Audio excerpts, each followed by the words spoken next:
धन, यह शब्द सुनते ही आपके भीतर क्या उठता है? हलचल, उत्साह, डर या एक अनकही बेचैनी? धन केवल कागज का टुकड़ा नहीं है। धन केवल सिक्के नहीं है। धन एक प्रवाह है, एक ऊर्जा है, एक ऐसा कंपन है जो आपके भीतर के विश्वासों के अनुसार चलता है। लोग कहते हैं कर्म का फल मिलता है, लेकिन क्या धन भी कर्म का ही फल है? क्या पैसा भी किसी अदृश्य नियम से बंधा हुआ है? क्या समृद्धि भी उसी नियम से चलती है जिससे जीवन चलता है? इस प्रश्न का उत्तर समझने के लिए पहले एक बात स्पष्ट करनी होगी। कर्म का अर्थ केवल पिछले जन्म नहीं होता। कर्म का अर्थ है आपका पैटर्न, आपकी आदतें, आपकी सोच, आपकी भावना और वह दृष्टि जिससे आप धन को देखते हैं। आपका धन से रिश्ता कैसा है? क्या आप उसे सम्मान देते हैं या उसे लेकर अपराध बोध महसूस करते हैं? क्या आप मानते हैं कि अमीर लोग स्वार्थी होते हैं या आप मानते हैं कि धन सेवा का माध्यम हो सकता है? यही आपका धन कर्म है। बचपन में आपने क्या सुना? घर में पैसों को लेकर कैसी बातें होती थीं? क्या बार बार यह कहा जाता था कि पैसा कमाना बहुत कठिन है? क्या घर में पैसों को लेकर झगड़े होते थे?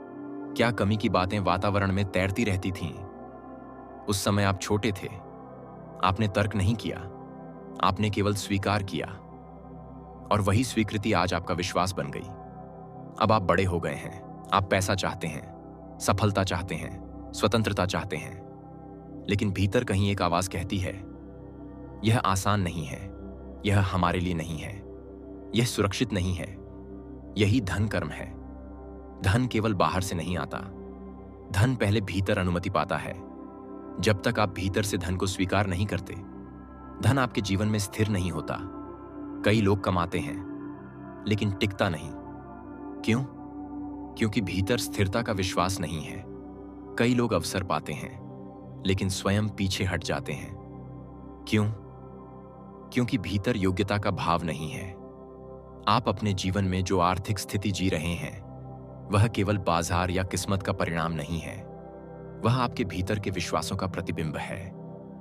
अब एक गहरी बात सुनिए। धन का कर्म केवल कमाने से नहीं बनता। धन का कर्म खर्च करने से भी बनता है। धन का कर्म बचाने से भी बनता है। धन का कर्म स्वीकार करने से भी बनता है।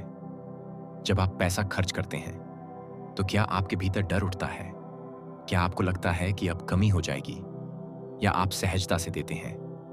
जिस भावना से आप पैसा देते हैं, वही भावना लौट कर आती है। अगर आप भय से देते हैं, तो भय लौटता है। अगर आप सम्मान से देते हैं, तो सम्मान लौटता है। अगर आप कृतज्ञता से देते हैं, तो कृतज्ञता बढ़ती है। धन का प्रवाह रुकता नहीं है, हम उसे रोक देते हैं। आपने देखा होगा, कुछ लोग बहुत अधिक देने वाले होते हैं। वे उदार होते हैं, लेकिन वे खाली नहीं होते। उनके जीवन में प्रवाह बना रहता है। क्यों? क्योंकि उन्होंने धन को दुश्मन नहीं माना, उन्होंने उसे साधन माना। अब अपने आप से पूछिए, अगर आज आपके पास बहुत अधिक धन आ जाए, तो क्या आप सहज रहेंगे या घबरा जाएंगे?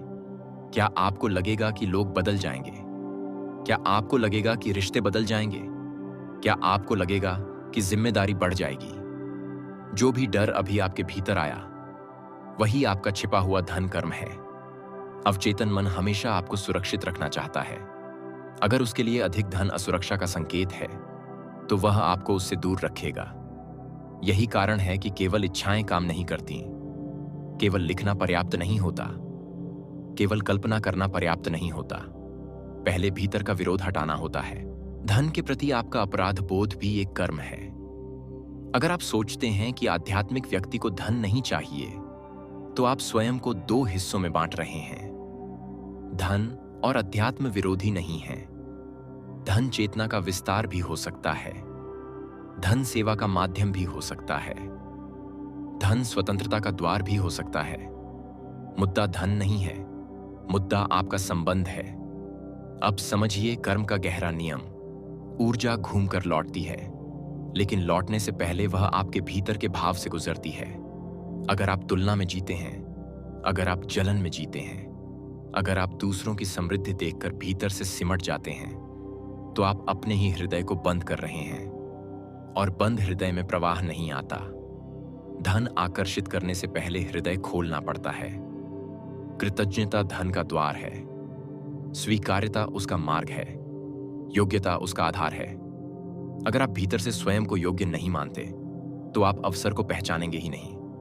आप अपने मूल्य से कम पर काम करेंगे, आप स्वयं को कम आंकेंगे, आप जोखिम से डरेंगे और फिर कहेंगे कि भाग्य साथ नहीं देता। भाग्य आपका विरोध नहीं कर रहा, आपकी पहचान सीमित है। धन कर्म बदलना कठिन नहीं है, लेकिन ईमानदारी चाहिए। पहला कदम है देखना, अपने पैटर्न को देखना। आप पैसे को लेकर कैसी भाषा बोलते हैं? क्या आप बार बार कहते हैं कि सब महंगा है? क्या आप बार बार कहते हैं कि कमाई कम है? शब्द ऊर्जा बनते हैं। दूसरा कदम है स्वीकार करना, बिना दोष दिए, बिना स्वयं को गलत ठहराए। तीसरा कदम है नया विश्वास बोना। रोज स्वयं से कहिए, मैं सुरक्षित हूं, मैं योग्य हूं, मैं धन को सम्मान देता हूं और धन मुझे सम्मान देता है। इन वाक्यों को यांत्रिक ढंग से नहीं, भावना के साथ कहिए। चौथा कदम है कर्म में बदलाव। अपने धन का लेखा रखें, अनुशासन रखें, ज्ञान बढ़ाएं, सीखते रहें। आध्यात्मिकता और व्यवहारिकता साथ चलें तो परिवर्तन स्थायी होता है। अब अंतिम और सबसे गहरी बात, धन एक दर्पण है, वह बढ़ाता है जो आप पहले से हैं। अगर आप भीतर से शांत हैं, धन आपकी शांति को विस्तारित करेगा। अगर आप भीतर से असुरक्षित हैं, धन उस असुरक्षा को भी बढ़ा देगा। इसलिए धन कमाने से पहले धन संभालने की चेतना जगाइए।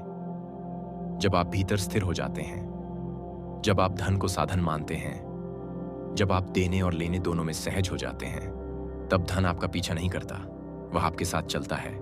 धन कर्म दंड नहीं है, धन कर्म दिशा है।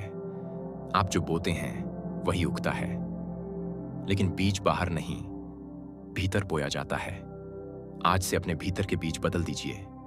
धन से डरना छोड़ दीजिए, उसे सम्मान दीजिए, उसे साधन मानिए और स्वयं को उसके योग्य स्वीकार कीजिए। जब भीतर अनुमति मिल जाती है, तब बाहर रास्ते अपने आप खुलते हैं और तब समझ में आता है धन भी कर्म से जुड़ा है, लेकिन कर्म बदला जा सकता है। और जब कर्म बदलता है तो धन का प्रवाह भी बदलता है। यही है धन कर्म का रहस्य और यही है आपके हाथ में छिपी हुई चाबी।